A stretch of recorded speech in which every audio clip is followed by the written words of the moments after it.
Hello नमस्कार and welcome to curiously education my dear friends. I hope you all are doing good. आज 11 जनवरी 2024 के editorials and articles analysis को हम analyse करने वाले हैं। सबसे पहले तो I would like to start with the positive quote of the day. Robin Sharma का ये कोट है, to double your income triple your investment in self development. ये बात मैंने इससे पहले भी अलग अलग कॉन्टेक्स्ट में बताई है, राइट, अलग शब्दों का इस्तेमाल करके बताई है, लेकिन ये एक बहुत ही इंपॉर्टेंट चीज है। सबसे बड़ा इन्वेस्टमेंट अगर हम कर सकते हैं तो that is on our self.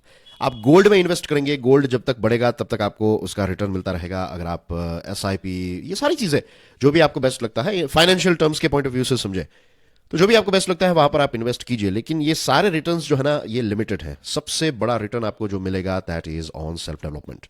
तो जो भी चीजें आप अपने जीवन में डबल करना चाहते हैं उसका बेस है self development, right. I strongly believe in this thing and not just believe, ये कन्विक्शन है, ये एक रियलिटी है कि अगर हम हमारे अंदर बड़े बड़े बदलाव करें, छोटे बड़े बदलाव, not just big big changes, धीरे धीरे करके छोटे छोटे बदलावों से अगर हम बड़े बड़े बदलाव करें तो फिर एक्सटर्नल वर्ल्ड में ये सारी चीजों की इंपैक्ट जो है वो काफी अच्छी हमें देखने को मिलती है, काफी पॉजिटिव। तो सबसे बड़ा इन्वेस्टमेंट खुद के सेल्फ पर करें, ठीक है डियर फ्रेंड्स। सेल्फ डेवलपमेंट की ही बात करें तो we have launched limitless leadership program. ये आप समझ लीजिए, लीडरशिप जो है that is also associated with self development. ये कोर्स आप स्टडी ग्लोज के मोबाइल ऐप पर से खरीद सकते हैं। And as you can see, right, these are the social media handles through which you can get in touch with me. Now dear friends, starting में मैंने आपको बताया ना कि 11 जनवरी, एंड आज जब आपको ये लेक्चर देखने को मिलेगा तो इट इज 15 जन। तो एक गैप आ गया है बीच में। I am sure you know कि I was working on limitless leadership program, तो ये कुछ प्रायोरिटीज थी तो उसकी वजह से गैप आ गया है इसमें, बट नेवर माइंड, राइट। आज 11 का आप देख रहे हैं, आज ही पूरी कोशिश है कि 12th और 13th का भी आपको मिल जाए, and then you will get the other ones by tomorrow. तो मैं कोशिश पूरी करूंगा। अगर बीच का जो संडे है, संडे का लेक्चर नहीं आएगा, और जो उत्तरायण है 14th, तो वो 2 दिन मीन्स संडे को ही उत्तरायण थी, तो बेसिकली 14th का लेक्चर जो है वो नहीं होगा। संडेज को वैसे भी ये सीरीज जो है ये ऑफ रहती है। Anyways, we have who are the global south. ये बहुत ही इंटरेस्टिंग आर्टिकल है कि ग्लोबल साउथ शब्द हमने कई बार सुना है ना, लेकिन इसका मतलब क्या होता है, कौन कौन से देश को हम इसमें ऐड कर सकते हैं, थिंग्स लाइक दैट। फिर एक बहुत ही इंपॉर्टेंट पर्सनालिटी अनफॉर्चुनेटली अब हमारे बीच नहीं रहे, राइट, उस्ताद राशिद खान, तो उनके बारे में हम बात करने वाले हैं। Then we have global warming की वजह से जो टेम्परेचर बढ़ता जा रहा है उसके बारे में, एंड बिल्किस बनो वाला जो केस है उसको भी आज हम देखने वाले हैं। इससे पहले भी हमने डिस्कशन की थी, आज फिर से कर रहे हैं। कुछ इंपॉर्टेंट चीजें जो है वो हमें डिस्कस करनी है। तो let's start with this one. Khan became a link between traditional and modern spaces and styles of classical music, right? नाम है उस्ताद रशीद खान, ठीक है, राशिद या फिर रशीद खान। और आपकी स्क्रीन पर उनकी तस्वीर भी है। As you can see he is very young, right. Generally क्या हम देखते हैं कि जब उस्ताद का टाइटल मिलता है तो 70s 80s के एज लाइफ में होते हैं वो, राइट, उस ग्रुप में होते हैं। लेकिन यहाँ पर ये जो रशीद खान है तो वो बहुत ही एक छोटी उम्र में उनको ये टाइटल मिल गया। उस्ताद is like a sort of master, right. तो ये अपने आप में एक बहुत बड़ा टाइटल होता है ये, जब किसी को आप उस्ताद कहते हैं तो इट्स अ बिग थिंग। तो अर्ली 90s का ऐसा किस्सा है कि उस समय पर वो कोलकाता की जो ITC संगीत रिसर्च एकेडमी है तो उनके स्टूडेंट थे, और वो एक दिन गए थे, पंडित भीमसेन जोशी जो है तो उनका कॉन्सर्ट था, तो कॉन्सर्ट को देखने के लिए गए थे, और उनको फिर एक जगह से उठाकर दूसरी जगह पर बैठाया गया कि भैया यहाँ से खड़े हो जाओ, वहां पर चले जाओ। तो उनको बहुत ही बुरा फील हुआ था, और उन्होंने इंटरव्यू में भी ये बताया था कि ये जो बुरा फील हुआ ना, तो इससे उनको एक जबरदस्त एनर्जी मिले। उस दिन उन्होंने तय किया कि भाई आज तू मुझे यहाँ पर बैठने नहीं दे रहा है स्टेडियम में, राइट, या फिर ये जो जो स्टेज होते हैं वहां पर बैठने नहीं दे रहा है, एक दिन में जो स्टेप्स है वहां पर आप मुझे बैठने नहीं दे रहे, तो एक दिन मैं स्टेज पर बैठ कर दिखाऊंगा। और ऐसा ही हुआ कि वो स्टेज पर बैठे। और 80s में जिनका कॉन्सर्ट वो सुनने के लिए गए थे, पंडित भीमसेन जोशी, एक वक्त ऐसा आया कि जब पब्लिक स्टेज पर जो भीमसेन जोशी साहब थे तो वो जो खान है उनके बारे में बहुत ही मीन्स अच्छी बातें करते थे, प्रशंसा करते थे उनकी। ऑफकोर्स याद रखिए यहाँ पर ऐसा नहीं है कि ये पंडित भीमसेन जोशी ने उनको कहा था कि भाई आप उठकर वहां पर बैठ जाए, नहीं। जो स्टाफ होता है ना, जो सिक्योरिटी वगैरह, जैसे हम थिएटर में जाते हैं तो हमें कहाँ पर आपको बैठना है वो टिकट पे टॉर्च मारकर दिखाते हैं, तो ऐसे किसी स्टाफ ने किया था, लेकिन वो देखने के लिए गए थे पंडित भीमसेन जोशी को। तो ये क्लैरिटी होनी चाहिए, वरना कोई किसी को ऐसा गलत ना हो कि भाई जो जोशी साहब थे वो इतने इगोइस्टिक थे, ऐसा कुछ नहीं था, राइट। बट एनीवेज, मैं आपको एक इंसिडेंट जो है वो बहुत ही ब्रीफली यहां पर बता रहा हूं। अब आई एम श्योर इनका नाम अब आया है, तो देखिए, is a big personality, right. इनको बहुत सारे अवार्ड्स भी मिले हैं, आप थोड़ी रिसर्च इनके बारे में कर लीजिएगा। इनकी मृत्यु जो है, उनका निधन जो है, ये कोलकाता में हुआ, ट्यूसडे की बात है। और he was battling prostate cancer और उनको सेरेब्रल अटैक आया। ये दो चीज़ों की वजह से, basically he was battling prostate cancer और फिर सेरेब्रल अटैक आया, तो उसकी वजह से उनका निधन हुआ है। तो he was a, you can say, कि बहुत ही फेमस क्लासिकल वोकलिस्ट। उनकी आवाज़ भी बहुत ही आउटस्टैंडिंग है। और आप अगर उनके एक गाने को देखना चाहते हैं तो आई एम श्योर आपने जब वी मेट फिल्म देखी होगी। जब वी मेट शाहिद कपूर और करीना कपूर की फिल्म है। आई थिंक वो थोड़ी पुरानी भी है, 10-15 साल पुरानी होगी फिल्म। आई थिंक 15 साल पुरानी हो, नहीं, हाँ, समवेयर अराउंड 10-15 ईयर्स पुरानी फिल्म होगी वो। But it was a very good movie. Kareena की एक्टिंग उसमें काफ़ी ज़्यादा अप्रिशिएट की गई थी कि she played her role very well. और आप सिर्फ गूगल कीजिए, आई मीन यूट्यूब कीजिएगा, मैं यहां पर आपको लिख देता हूं, आओगे जब तुम, just right this one and right जब वी मेट। आओगे जब तुम, जब वी मेट, इतना लिखोगे यूट्यूब में, आपको फर्स्ट वीडियो जो मिलेगा उसमें जो आवाज है वो राशिद खान साहब की आवाज है। आप सुनिएगा उस गाने को, it's very very interesting song, right. उनकी आवाज़ तो बहुत ही खूबसूरत है, बहुत ही खूबसूरत म्यूजिक भी है। एंड 9 जनवरी को उनका निधन हुआ दोस्तों। He was just 55, right. तो एक बहुत ही छोटी एज में वो हमें छोड़कर चले गए। और जो म्यूजिकल इंडस्ट्री है, जो म्यूजिक की दुनिया है, तो उसमें एक बहुत बड़ा इररिपेरेबल लॉस जिसको कहते हैं वो हो चुका है। वो किस घराने से बिलोंग करते थे? रामपुर ससवान घराना, साहसवान घराना, रामपुर साहसवान घराना। एंड डियर फ्रेंड्स, एक चीज याद रखिएगा कि देखिए, इस प्रकार की जो म्यूजिकल पर्सनालिटीज होती है, we should not treat them like कि वो जनरल स्टडीज के एमसीक्यू का एक क्वेश्चन है। No, right. हमें कल्चर, जो उनका कल्चर के ऊपर इन्फ्लुएंस है, उन्होंने जो ये धरोहर को आगे बढ़ाया है, उन चीजों को तो हमें अप्रिशिएट करना ही चाहिए। उस एंगल से भी चीजों को देखने की कोशिश करनी चाहिए। उसके बाद जी हां, यस, ऐसे जब बड़े दिग्गज कलाकार जो हैं, उनका जब निधन होता है या फिर ऐसी कोई अनफॉर्चुनेट इंसिडेंट कभी होता है, तो चांसेस बढ़ जाते हैं कि जनरल स्टडीज में, खास करके आपकी जो प्रीलिम्स है, तो उसमें ऐसे प्रश्न जो है वो पूछे जा सकते हैं। तो आप थोड़ी इनकी डिटेल्स, ये जैसे मैंने आपको बताया ना कि रामपुर साहसवान घराना, तो ये इनसे बिलोंग करते थे, तो ये चीज़ जो है वो आप थोड़ी नोट डाउन कर लीजिएगा, इसको थोड़ा समझ लीजिएगा, ठीक है। और बाकी कोलकाता, 10 साल की उम्र में ही वो कोलकाता चले गए थे, तो फिर अपने ऑफकोर्स फैमिली के साथ, तो वहाँ पर ही वो पले बड़े। और उस सिटी ने उनको बहुत प्यार किया और इन्होंने उस शहर को बहुत प्यार किया। और जो हमारे वेस्ट बंगाल के चीफ मिनिस्टर हैं ममता बनर्जी, उन्होंने कहा कि जो एक संगीत सम्राट है वो हमें बहुत मीन्स जल्दी छोड़कर चले गए। और उनके शब्द जो है वो परफेक्ट है कि जी हाँ, एट द एज ऑफ 55 बहुत ही जल्दी वो हमें छोड़कर चले गए। Now dear friends, let's talk about this one. It's official, ये जो ग्लोबल साउथ वाला है ना, वो हम सबसे लास्ट में देखने वाले हैं। It's official, 2023 was the hottest year on record. This confirmation should lend urgency to decarbonization efforts to plug gaps in renewable energy. ये ऑफिशियली डिक्लेयर हो चुका है कि जो 2023 है, ये अभी तक का ऑन रिकॉर्ड, जब से हमने रिकॉर्ड करना स्टार्ट किया है, तो समझ लीजिए आप पिछले 50-70 ईयर्स से जब से हम रिकॉर्ड करने लगे हैं, या लेट्स से उससे थोड़ा ज्यादा वक्त हो गया होगा।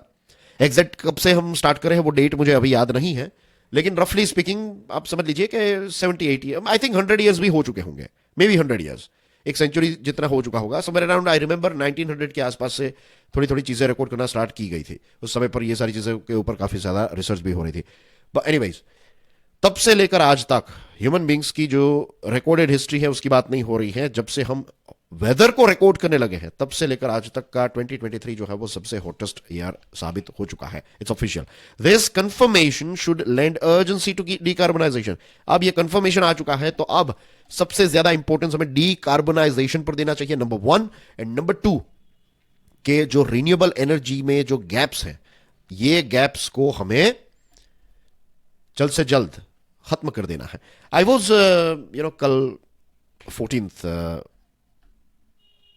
जनवरी, एंड के गुजरात में तो उत्तरायण को बहुत ही क्रेजी तरीके, और उसमें से अहमदाबाद जो सिटी है, अहमदाबाद एंड राजकोट, दूसरे भी हैं, सूरत है, बाकी के शहरों में, लेकिन ये 3 प्रोमिनेंट शहर रहते हैं। दूसरे भी होंगे, लेकिन मुझे ये तीनों के बारे में सबसे, आई लिव इन राजकोट, तो मुझे पता है कि राजकोट में तो हम सब जो है वेरी एक्साइटेड कि सुबह 8-8:30 बजे से तो टेरेस पर पहुंच ही गए थे, we were full day there. तो विवेक टॉक मीन्स अब क्या हो चुका है कि पहले जो बड़ी बड़ी टेरेसेस हुआ करती थी, अब बहुत ही छोटी स्पेसेस मिल रही हैं बिकॉज ऑफ सोलार पावर। जो सोलार की जो पैनल्स हैं उसकी वजह से।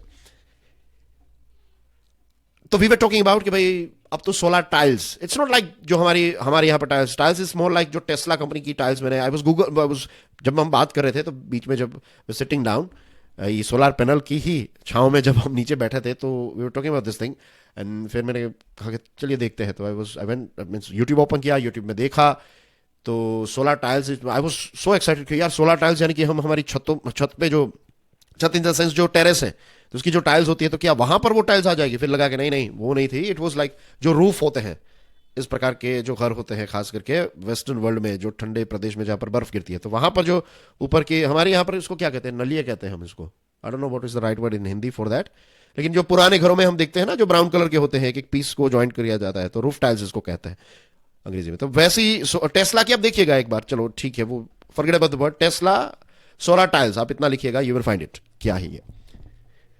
तो when I was doing this research right, कहां बातें कहां से कहां पहुंच गई, बट एनीवेज जो ये कौन है इलॉन मस्क राइट, तो इलॉन मस्क ने ये कहा कि ही वाज मींस एक इंटरव्यू में कहा कि means this is a fact, अब हम इस फैक्ट को अगर समझे तो कहेंगे नहीं ये बात तो सही है कि सन जो है हमारा आदित्य L1 के बारे में भी हम अभी डिस्कस कर रहे थे, तो सन जो है कांस्टेंट एक इतना बड़ा फ्यूजन चल रहा है सन में और इतनी जबरदस्त एनर्जी रिलीज की जाती है जितनी हम यूज भी नहीं करते राइट, हम यूज कर भी ना पाए इतनी एनर्जी हर रोज एवरी सिंगल डे पृथ्वी पर इतनी एनर्जी जो है वो सूरज की आती है।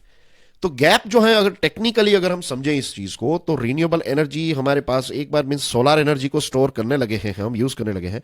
अब इसमें रिसर्च करके आगे फ्यूचर में ऐसी चीजें हो पाएगी कि एक छोटी सी tile, I am just imagining right, और ये वाइल्ड इमेजिनेशन आज जो इंपॉसिबल लग रहा है फ्यूचर में यही चीज पॉसिबल होगी। एक छोटा सा हमारा जो स्मार्टफोन है ना उतनी एक पैनल पूरे घर को पूरी आपकी कार सारी चीजों को रिचार्ज कर लेगी, इतनी एनर्जी एब्जॉर्व करने की क्षमता जो है वो फ्यूचर में हम डेवलप कर पाएंगे।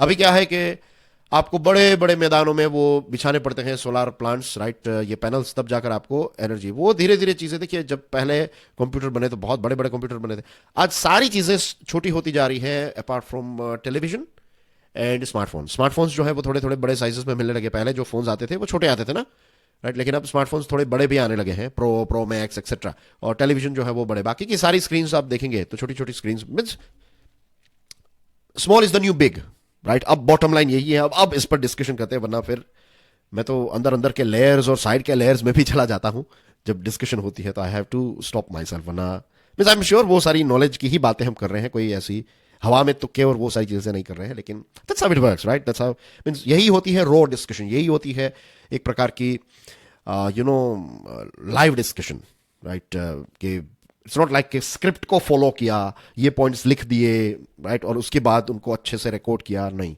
इस प्रकार की जो डिस्कशन होती है, स्ट्रांगली बिलीव ये जो एनालिसिस वाले वीडियोस होते हैं राइट, ये editorials and article analysis, they can not be scripted right, उसमें आप वो प्रॉम्प्ट यूज करके आप इसको करें, आई डोंट थिंक सो कि वो मींस वो पता चल जाता है, और पता चल भी जाए that is not something I have never done that and I don't think so I will do it, क्योंकि मुझे ये रॉ डिस्कशन ही सबसे, मुझे तो लगता है कि अगर हम इसको लाइव भी करें तो it will take huge amount of time फिर राइट, बहुत वक्त लग जाएगा, क्योंकि लाइव में फिर क्वेश्चंस होंगे, then will talk about it and फिर ये 1.5-2 घंटे तक तो यही चलता रहेगा, बट एनीवेज फ्यूचर में देखेंगे कभी। चलो एनीवेज कमिंग बैक, अब ये इंस्टीट्यूशन जो इसको देखेगा CCS, use Copernicus climate change service, तो इसने ये कंफर्म किया है 2023 में कि ये हमारा प्लेनेट जो है it was 1.48 degree hotter then the 1850s के कंपैरिजन में इट वाज 1.48 डिग्री हॉटर, ये 2023 में ये इंस्टीट्यूशन, और CCS जो है वो कहता है कि ये 1.5 डिग्री सेल्सियस को भी क्रॉस कर जाएगा। एंड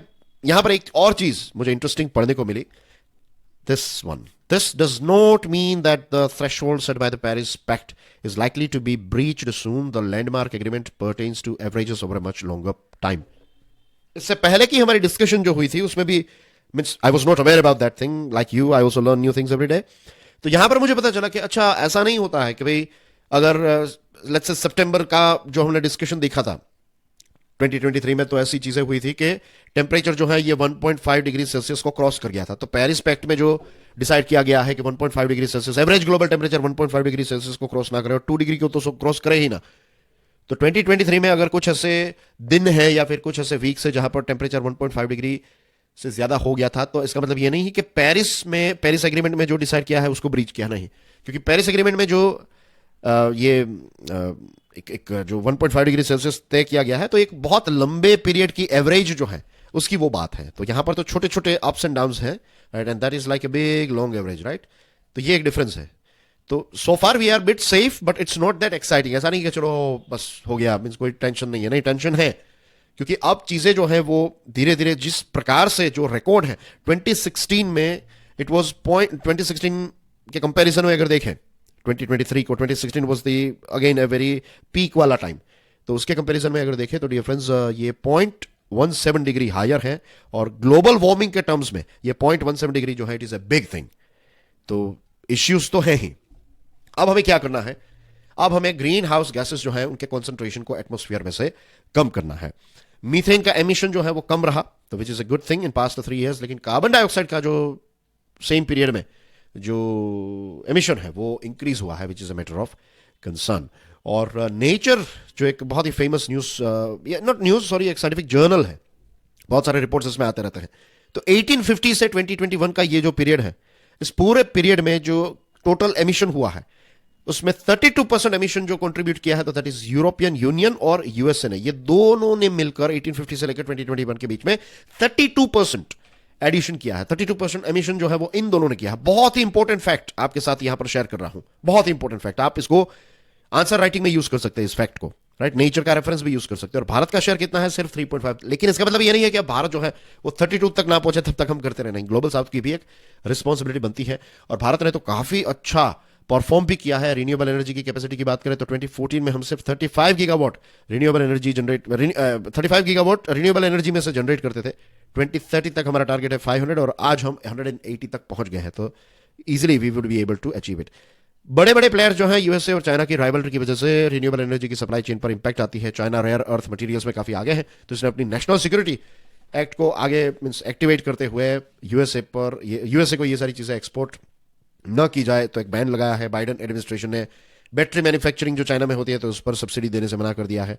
तो ये जो बड़े बड़े प्लेयर्स हैं उनके जो क्लाइमेट डिप्लोमेट्स हैं उनको थोड़ा और सूझबूझ से काम लेने की जरूरत रहेगी, because the clock is ticking. Bilkis Bano verdict, doing the right. Supreme court ने एक बहुत ही सही डिसीजन लिया, जिसके बारे में आप जानते हैं, हमने इससे पहले भी डिस्कशन की थी कि मिस बिल्किस बानो के केस के बारे में यह भी बताया। बिल्किस के ही शब्द है कि एक इतना बड़ा पत्थर जिसका वजन एक पहाड़ जितना था, ये उठाया है सुप्रीम कोर्ट ने। तो it's a big big thing कि सुप्रीम कोर्ट ने एक राइट डिसीजन लिया, and this is something that makes us proud on our supreme court. Time to time supreme court जो है उसने हमारे कॉन्स्टिट्यूशन को, हमारे सिस्टम को, बहुत सारी चीजों को बचाया है। देखिए, supreme court is also an organization run by human beings. तो कई बार एरर्स भी हुई है सुप्रीम कोर्ट से, लेकिन एरर्स और गुड थिंग, राइट डिसीजंस और रॉन्ग डिसीजंस, या फिर एरर डिसीजंस की बात करें तो उसमें राइट डिसीजंस की क्वांटिटी बहुत ही ज्यादा है। अब ये 11 लोगों को 2008 में कन्विक्ट किया गया था, 2022 में इनको छोड़ दिया गया बाय गुजरात गवर्नमेंट, और सुप्रीम कोर्ट ने कहा कि भाई ये क्या चल रहा है, this is not acceptable, right. और यहां पर ये जो डिसीजन लिया सुप्रीम कोर्ट ने, तो बिल्किस जो है तो उसकी तो रक्षा की, बिल्किस के साथ जो लोग खड़े रहे तो उनको भी अब सही फील होगा कि चलो सुप्रीम कोर्ट ने ये जो पॉलिटिकल लोगों के पास पावर रहता है, तो अगर आप पॉलिटिकली पावरफुल है तो आप कुछ भी कर सकते हैं। तो ये चीज रूल ऑफ लॉ वाले देश, भारत जैसा देश जो हमारे कॉन्स्टिट्यूशन में एक प्रॉमिस है, इक्वालिटी बिफोर लॉ और इक्वल प्रोटेक्शन ऑफ लॉ। तो यहां पर जो जस्टिस हैं, जस्टिस बीवी नागरत्न और जस्टिस उज्जवल भुयान, उन्होंने कहा है कि रूल ऑफ लॉ, ये डिसीजन से ये रूल ऑफ लॉ जो है इसको प्रोटेक्ट किया गया है कि आप यहां पर ऐसा नहीं चलेगा कि आप कितने भी पावरफुल हो जाए, आप प्राइम मिनिस्टर हो जाए तो फिर किसी को भी कुछ भी कर सकते हैं, ऐसा नहीं है। आप चीफ मिनिस्टर हो जाए, कुछ आप एसपी हो जाए, आईएएस हो जाए, तो it's not like you are the राजा, यू आर द किंग। वो सारी चीजें अब चली जाएगी। इट्स लाइक थोड़ी बहुत चीजें जहां पर भी बाकी है कि कलेक्टर राजा, no, collector is not a राजा, नो वन इज राजा इन कॉन्स्टिट्यूशन। हम सब राजा हैं, सिटीजन्स जो है ना वो राजा है।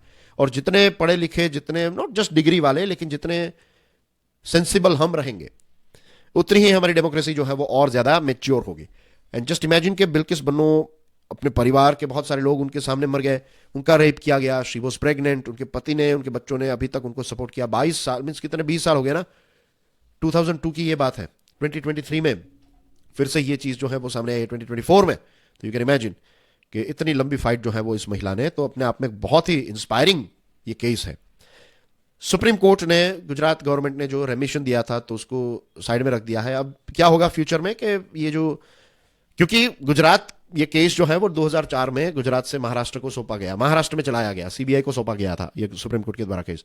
तो यहां पर सुप्रीम कोर्ट ने क्या कहा है कि भाई ये छोड़ने का काम जो है ना वो महाराष्ट्र की सरकार कर सकती है, गुजरात नहीं। तो अब फ्यूचर में ये महाराष्ट्र में भी अपील की जा सकती है, लेकिन जो डेप्यूटी चीफ मिनिस्टर है देवेंद्र फडणवीस, उन्होंने कहा है कि convict is a convict and they can not be felicitated, कि उनको आप फूलों के हार नहीं पहना सकते।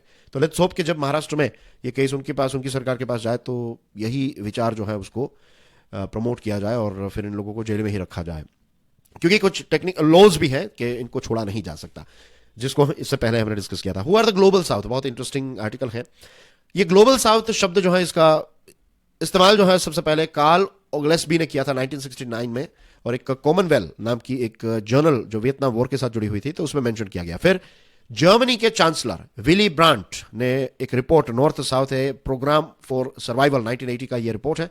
तो इसमें उन्होंने जो लिविंग स्टैंडर्ड्स में डिफरेंस है, जो नॉर्थ के देश है यानी कि यूरोप के देश, यूएसए, कनाडा, जापान, तो ये सारे देशों में जो लिविंग स्टैंडर्ड था और बाकी के देशों में जो लिविंग स्टैंडर्ड में डिफरेंस था, तो ये बात बताई उन्होंने। विली ब्रांड जो है उन्होंने ये भी कहा कि भाई जो रिसोर्सेस है ना, जो पैसे वाले देशों के पास है, तो ये हमें कुछ साउथ के देशों के साथ, गरीब देशों के साथ भी देने चाहिए, शेयर करने चाहिए, ताकि उनका भी लिविंग स्टैंडर्ड्स इंप्रूव हो। जो प्रोटेक्शनिज्म चल रहा है तो ये सारी चीजों को कम करने की या फिर खत्म करने की एक एम्फेसिस जो है उन्होंने दिया था। एज वी नो G20 की बहुत बड़ी समिट हमारे देश में हुई और उस समय पर ग्लोबल साउथ शब्द काफी ज्यादा हमें पढ़ने को मिला है। तो आपको एग्जैक्टली पता होना चाहिए कि इसका रियल मतलब जो है वो क्या है। अगर मैं आपसे कहूं कि व्हाट इज ग्लोबल साउथ, तो you will of course tell this thing जो मैंने भी आपको बताया था कि जो डेवलपिंग देश है उसका जो ग्रुप है दैट इज, या फिर ग्रुप नहीं, इनफॉर्मल, कि भाई इनफॉर्मली बात करें, जो डेवलपिंग देश है वो ग्लोबल साउथ के पार्ट है, right. So that's what it is. अब देखिए, अभी अगर आप देखेंगे तो 120 से 130 जितने देश जो है वो ग्लोबल साउथ की कैटेगरी में आते हैं, राइट। 1960s में यूनाइटेड नेशन के पॉइंट ऑफ व्यू से G77 के जो देश थे वो ग्लोबल साउथ माने जाते थे। अलग अलग देश जो है उनके डेवलपमेंट की साइकिल अलग है, एस्पिरेशंस अलग है, इंटरेस्ट अलग है, राइट। अब चाइना जो है वो अपने आप को ग्लोबल साउथ का लीडर मानता है, भारत जो है वो भी ये मानता है कि हम ग्लोबल साउथ के लीडर हैं, बट वी नो कि China in terms of many other things वो काफी आगे है, काफी ग्रांड है, right. In terms of money, deep pocket, उनका इन्फ्लुएंस, इंटरनेशनल फाइनेंशियल फ्रेमवर्क में उनका रोल एंड थिंग्स। तो जो बिजनेस स्टैंडर्ड न्यूज़पेपर है उसमें बहुत इंटरेस्टिंग, ये उसका ही एक आर्टिकल है जो हम डिस्कस कर रहे हैं। तो इसमें 3 जो कॉन्टिनेंट है, एशिया, अफ्रीका और लैटिन अमेरिका यानी कि साउथ अमेरिका। तो आप थोड़ा है ना पॉज करके ये ऑब्जर्व कीजिएगा, ये पर कैपिटा इनकम है, ये वाला पोर्शन पर कैपिटा इनकम, और ये पॉपुलेशन की बात है। तो जो 20 मिलियन से ज्यादा पॉपुलेटेड कंट्रीज है तो उनका यहां पर एक आंकड़ा आपको देखने को मिलेगा। तो 1000 में है पर कैपिटा इनकम 1000, तो इंडिया देखिए 2.6 यानी कि $2600 पर ईयर, ये हमारी एवरेज की बात है। तो चाइना देखिए 12.5। तो वैसे अलग अलग देश का है, तो आप एक बार देख लीजिएगा। I will give you a brief. तो एज यू कैन ऑब्जर्व कि ये अलग अलग देशों की इनकम, पॉपुलेशन जो है वो अलग है। सबसे ज्यादा पॉपुलेटेड देश आपको एशिया में देखने को मिलेंगे। ऑफकोर्स इसमें 2 बड़े देश हैं, चाइना एंड अफ्रीका। पाकिस्तान को छोड़कर बाकी के सारे देश जो है वो दुनिया में एक मेजर वर्ल्ड अफेयर्स में एक रोल प्ले करना चाहते हैं। पाकिस्तान का एक अलग ही लेवल रहता है, yes we all know. But anyways, Asian economies जो है, खास करके ईस्ट एशिया की इकोनॉमीज को देखेंगे तो काफी अच्छी तरक्की की है। For example South Korea, right, then of course you have China का पोर्शन। तो ये सारे कुछ ऐसे है, वियतनाम है, तो ये सारे देशों ने, Philippines, right, east Asia means वो फिर साउथ ईस्ट एशिया में आ जाता है, लेकिन प्रिसाइसली अगर देखें तो साउथ कोरिया, ये सारे देशों ने काफी अच्छी तरक्की की है और उनको बेनिफिट मिला है 2 mega regional free trade agreement का। वेनेजुएला को अगर साइड में छोड़ दे तो 6 लैटिन अमेरिकन देश ऐसे हैं जो अपर मिडिल इनकम की कैटेगरी में है। चिले जो है वो हाई इनकम में आता है, अर्जेंटीना और मेक्सिको जो है वो हाई इनकम की बॉर्डर पर है, और ब्राजील भी अब बहुत ही पीछे नहीं है। तो यहाँ पर ये जो साइंटिस्ट है ना वो ये भी सोच रहे हैं कि भाई ये ब्राजील और मेक्सिको इतने ऑन एन एवरेज पैसे हैं उनके पास, तो why they are not playing that big role in world affairs. African देशों की बात करें तो गरीबी वहां पर काफी ज्यादा है, राइट। आप अगर साउथ अफ्रीका को छोड़ दे तो बाकी के बहुत सारे देश जो है वो $1000 से भी लेस उनकी पर कैपिटा इनकम है। और एशियन देशों की बात करें तो 20 एशियन कंट्रीज जो है उनकी पर कैपिटा इनकम $5000 से ज्यादा है। तो इसमें कजाकिस्तान, सऊदी अरेबिया जैसे देश भी आ गए जो पेट्रोल और फ्यूल बेचकर थोड़े ज्यादा पैसे उन्होंने बनाए हैं। कॉन्गो, इथियोपिया, सूडान जैसे देश हैं जो एक लंबे समय से कॉन्फ्लिक्ट में चल रहे हैं। सीरिया, ईरान, येमेन, म्यांमार, ये एशिया के देश पड़ते हैं। इनमें भी सिविल कॉन्फ्लिक्ट है, लेकिन इतनी इंपैक्ट नहीं रहती है उनकी, क्योंकि ओवरऑल एशिया में ये इतने ज्यादा पॉपुलेटेड कंट्रीज नहीं है। बट एनीवेज, बेसिकली अगर बॉटम लाइन की बात करें, वैसे तो ये आर्टिकल बहुत ही लंबा है, लेकिन अगर आप देखेंगे तो आपने ये ओपेक का नाम सुना है ना, ओपेक ग्रुप। तो ओपेक ग्रुप जो है ये ऑयल प्रोड्यूसिंग देश जो है उनका एक ग्रुप है। तो ये ऑयल प्रोड्यूसर्स, भले ही ये जीएस का पार्ट है, लेकिन ऑयल प्रोड्यूसर को ही सपोर्ट देता है। तो वैसे कोई एक डेडिकेटेड ग्रुप नहीं है, ऑर्गेनाइजेशन नहीं है जो जीएस की ही बात सामने रखे, राइट। तो यहां पर यह कहा गया है कि ब्लंटली आज भी एक रफ डेवलपिंग देशों का ही ग्रुप है, कोई डेडिकेटेड ऐसा ग्रुप नहीं है जो ग्लोबल साउथ के देशों के हित के बारे में काम करे। तो we need a group like that. तो अब देखते हैं कि ऐसा ग्रुप बनता है या नहीं। But that's basically everything in today's discussion. Thank you very much. God bless you all. जय हिंद।